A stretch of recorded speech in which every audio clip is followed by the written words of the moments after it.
Well, hello friends, thank you for joining me today. And in my previous video, I mentioned that I was wanting to do a short video on the books that I'm reading on the divine will, and just to maybe share with you about them and what I have learned and what they are all about, because there is so much out there on this wonderful subject. And at times I have found myself to be completely overwhelmed with this free gift we have been given. So I thought I would just do a short video on what I have been reading, and just to maybe point you in the direction, and you can really decide what might be maybe useful for you, or where you can start off with.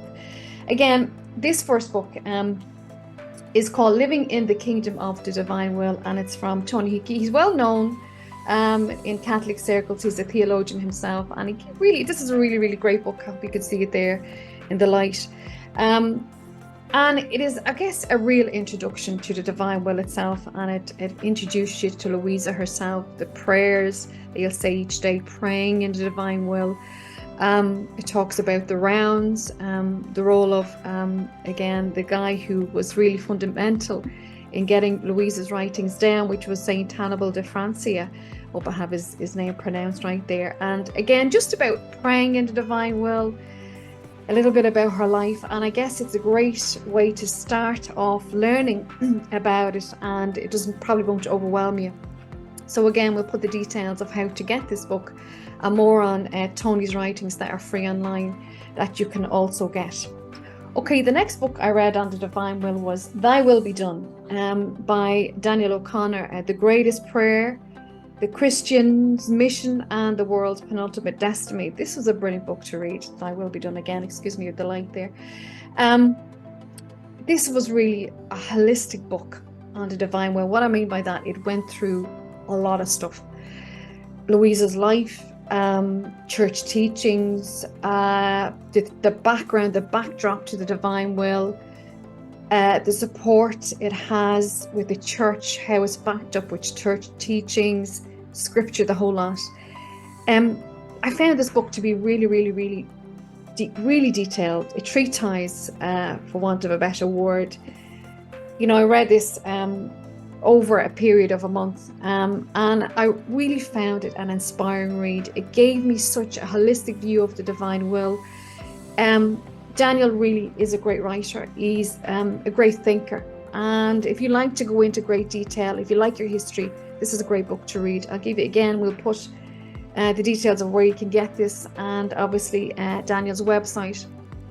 Again, a brilliant book to read, goes into great detail. And like I say, we'll give you the backdrop of the divine will, and it's well worth the read. Okay.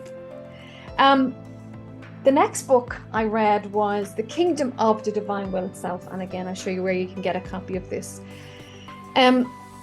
This was a challenging read for me because, it went through the hours of the Passion. And not only does it describe what the Lord went through exteriorly with his passion, but also what he went through interiorly. And this goes into great detail. And I guess what I found the most challenging was Louisa, when she was speaking herself. She speaks in a very, very mystical language that you may not be able to wrap your head around. But I want to encourage you to stay with it, because there's so much in it. And your jaw will drop when you read about what the Lord went through. Now, Mel Gibson's The Passion of the Christ. It really, really, and indeed I've mentioned this in my videos with the nuns, the recent one I've done with the Daughters of the Divine Will,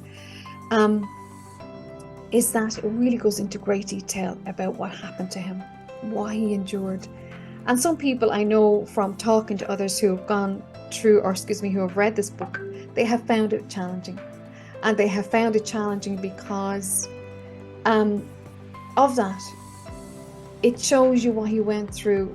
Again, I'll leave it to yourself to read, okay? Because, as I said, the hours of the Passion, or the Passion itself, shows you what he went through, the whipping and all that. But there's other stuff that's showed in this book.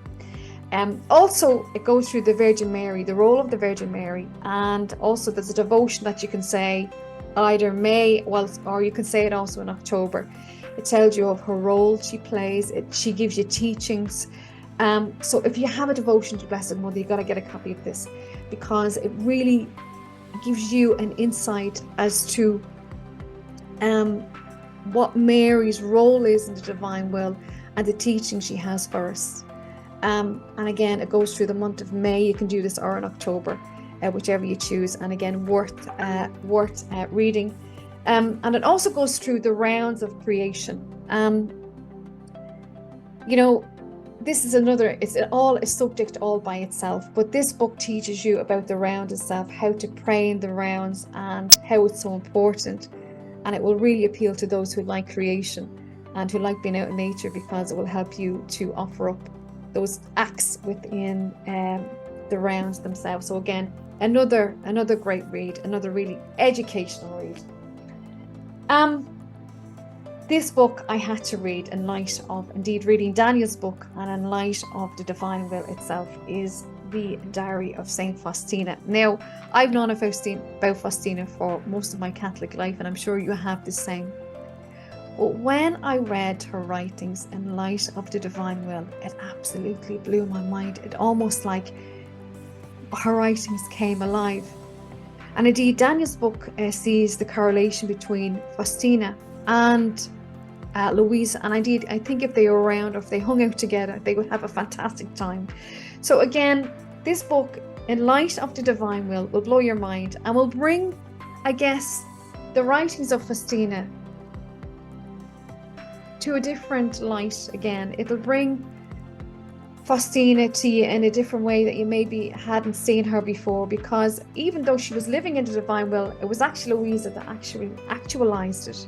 So again, I want to encourage you to read this in light of Louisa's writing, in light of the divine will, and I'm sure it will really encourage you and help you to understand it in an even better way. Okay, this was given to me online by a friend of mine, and this comes from the Drop Book series. Now, this is brilliant, right? It's called The Divine Will, based on the writings of Louisa Pecoretta. I'm just going to show you exactly what it's like. It's very cartoon-like, but it's excellent, right? And it's free online. And if you like cartoons like myself, it's brilliant, because it explains the divine will in a very simple way, and in an almost a childlike way. And I love cartoons, as I said earlier, and I love EWTNs. When they do the Passion, and they show the way of the cross, because it explains it in a simple way. And I guess I'm a very simple girl and want things explained to me in a simple way. But again, I'm just going to read you an excerpt from this particular book, and it's available online. And again, all the details of what I'm sharing with you, I will push in the description box underneath this video. Okay, so there's lots of material online, free, that you can find out about. So I'm just going to read a little excerpt from this brilliant book on the divine will from the Drop Book series. Excuse me, my language is terrible at times. And it says, everyone is very familiar with this scene, our Lord Jesus dying on the cross for us. But there is something Jesus revealed to an Italian lady, Louisa Pecoretta, about this scene that we didn't know about before. Two people in this picture are living in the divine will. These two people are Jesus and Mary. No one else in this world at this time was living in the divine will, only Jesus and Mary. Jesus was living in the divine will because he is God. The divine will is the essence of God. So Jesus is living in the divine will by his nature. Mary was living in the divine will by grace, a gift. Why wasn't everyone else living in the divine will? We have to go back to Adam and Eve to see what happened in the great fall when Adam and Eve committed original sin. Now, this is what it looks like. So again, this is something that you yourself can read casually, and maybe you can show your children as a bedtime story, because I'm sure giving this gift to your children now is nothing else but profound and amazing. So I want to encourage you to print this off or read it online, and you can share it with your children. It is a really, really great read, free of charge and very, very simple. Okay. The last book I'm going to share with you today is The Son of My Will, and this is published from the Vatican. And this is a book that excuse my yellow post-its here, but this is a really, really fantastic book. I guess if I was to recommend one of these, a book to give you, again, an overall view, that's not so long, that's not so detailed, it's this one. And it's published by the Vatican itself. And it really, it's a fabulous book too. I mean, they're all really brilliant, but this is really great. And it shares on Louisa's life from the beginning right until the end, from when her life at the start to when she first received the beautiful image of the Lord outside her balcony. It shares on the history of her life and till her death and what happened when she died. It shares about her life, you know, the struggle she went through, the eating disorder that she had, you know, not being able to eat and then living on the Eucharist. It talks about the mystical marriages that she had with God, the role of the Holy Trinity in it, the role of Mary in it, what the Lord did to Louisa, the insights he gave to her were quite, oh my goodness, this will blow your mind. It also talks about the role of the priest, and that we all know, for those who have been looking at the divine will, or maybe you're just new to it, the role of the priest was paramount. Louisa really couldn't do anything without the priest.